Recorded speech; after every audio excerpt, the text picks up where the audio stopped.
राज्य की शिथिलता या समाप्ति भाग 2। पहला, शुद्ध आचरण किसी की हत्या करने, चोरी करने, व्याभिचार करने, झूठ बोलने तथा मदपान करने से रोकता है।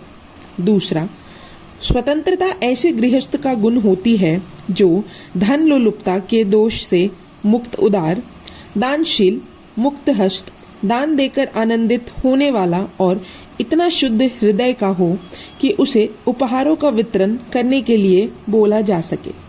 तीसरा, बुद्धिमान यह जानता है कि जिस गृहस्थ के मन में लालच, द्वेष, आलस्य, उनीदापान, निद्रालुता और संशय है तथा जो कार्य करना चाहिए उसकी अपेक्षा करता है और ऐसा करने वाला प्रसन्नता तथा सम्मान से वंचित रहता है।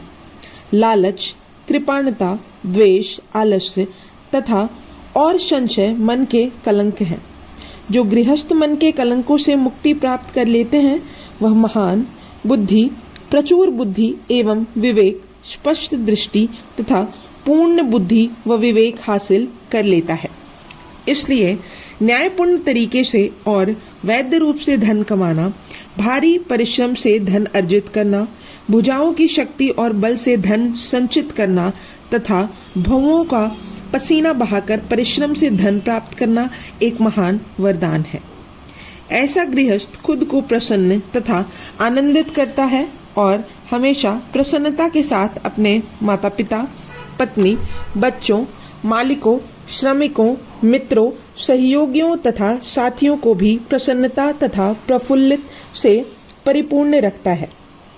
ऐसी स्थिति में रूसी विचारक जब बल नहीं रहता, साम्यवाद को बनाए रखने के लिए आखिरी सहायता के रूप में बौद्ध धर्म की ओर ध्यान देते हुए प्रतीत नहीं होते। रूसी विचारक अपने साम्यवाद पर गर्व महसूस करते हैं, लेकिन वे ये भूल जाते हैं कि सबसे बड़ा आश्चर्य यह है कि बुद्ध ने जहाँ तक संघ का संबंध है उसमें तानाशाही विहीन साम्यवाद की स्थापना की थी।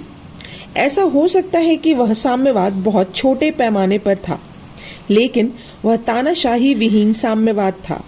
वह एक चमत्कार था जिसे करने में लेनिन सफल नहीं हो पाया।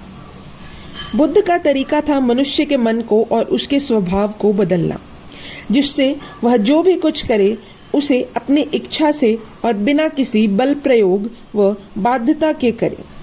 बुद्ध का धम्म मनुष्य की चित्तवृत्ति तथा स्वभाव को परिवर्तित करने का मुख्य साधन था और धम्म के विषय में बुद्ध के सतत उपदेश हैं। उनका तरीका लोगों के उस कार्य को करने के लिए बाध्य करना नहीं था जिसे वे पसंद नहीं करते थे, चाहे फिर वह उनके लिए अच्छा ही क्यों ना हो। बुद्ध की पद्धति मनुष्यों की चित्तवृत्ति और स्वभाव को परिवर्तित करने की थी, जिससे वे उस कार्य को स्वेच्छा से करें जिसको वे अन्यथा ना करते। इस बात का दावा किया गया है कि रूस में साम्यवादी तानाशाही की वजह से आश्चर्यजनक उपलब्धियां हुई हैं। इस बात से इनकार नहीं किया जा सकता।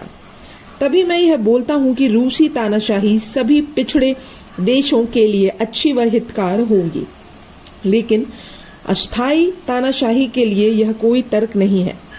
मानवता के लिए सिर्फ आर्थिक मूल्यों की ही जरूरत नहीं होती, उसके लिए आध्यात्मिक मूल्यों को बनाए रखने की आवश्यकता भी होती है। स्थायी तानाशाही ने आध्यात्मिक मूल्यों की तरफ किसी ने ध्यान नहीं दिया और वह उनकी ओर ध्यान देने के इच्छुक भी नहीं है।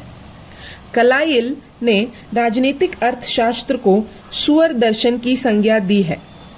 कलाइल की यह संज्ञा वास्तव में गलत है, क्योंकि मनुष्य की भौतिक सुखों के लिए तो इच्छा होती ही है, लेकिन साम्यवादी दर्शन समान रूप से गलत ज्ञात होता है। उनके दर्शन का मकसद सुअरों को मोटा बनाना प्रतीत होता है, जैसे कि मानो मनुष्य सुअरों के जैसे और उनके समान ही है। भौतिक रूप के साथ साथ आध्यात्मिक रूप से भी मनुष्य का विकास होना चाहिए। समाज का लक्ष्य एक नई नींव डालने का रहा है, जिसे फ्रांसीसी क्रांति द्वारा संक्षेप में 3 शब्दों में भ्रातृत्व, स्वतंत्रता और समानता कहा गया है। यह नारा है कि जिसकी वजह से फ्रांसीसी क्रांति का स्वागत किया गया था। वह समानता उत्पन्न करने में सफल नहीं हो पाई। हम रूसी क्रांति का स्वागत करते हैं क्योंकि इसका लक्ष्य समानता उत्पन्न करना है, लेकिन इस बात पर भी ज्यादा जोर नहीं दिया जा सकता कि समानता लाने के लिए समाज में भ्रातृत्व तथा स्वतंत्रता का बलिदान किया जा सकता है। स्वतंत्रता के बिना समानता का कोई मूल्य और महत्व नहीं है।